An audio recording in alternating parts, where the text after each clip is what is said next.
Ito, 80% of your sales success will be determined by what is going on in your mind. So kanina may mga nag-share ng about focus, ng consistency. Pero napansin nyo, kung ano talaga tumatakbo sa utak mo, yun ang magdidetermine ng magiging success mo. Imagine niyo yung mga matatagal na sa real estate, ano ba ang kanilang mentality sa araw-araw na ginagawa nila? Ano ba halimbawa ang iniisip mo? Halimbawa ikaw, Lance, ano bang iniisip mo araw-araw? Di ba about sa pagbebenta, kung paano makakuha ng client, ano yung mga marketing activities mo, sila Diana, sila Kenneth, o sa iba pa man, di ba?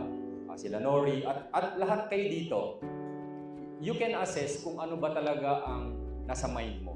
So, of course, syempre, marami sa atin, part-time, may mga ginagawa pa silang iba. Pero kung papansinin mo, true time talaga kung sino yung palaging nasa kanya yung iniisip niya yung real estate, paggising niya real estate, buong araw niya real estate, pagtulog niya real estate, kahit day off niya real estate, di ba? So napansin mo, yun yung talagang meron ng performance sa real estate. So napaka-importante ng pagkakaroon ng tamang mindset sa ating ginagawa para magkaroon tayo ng tagumpay. Pero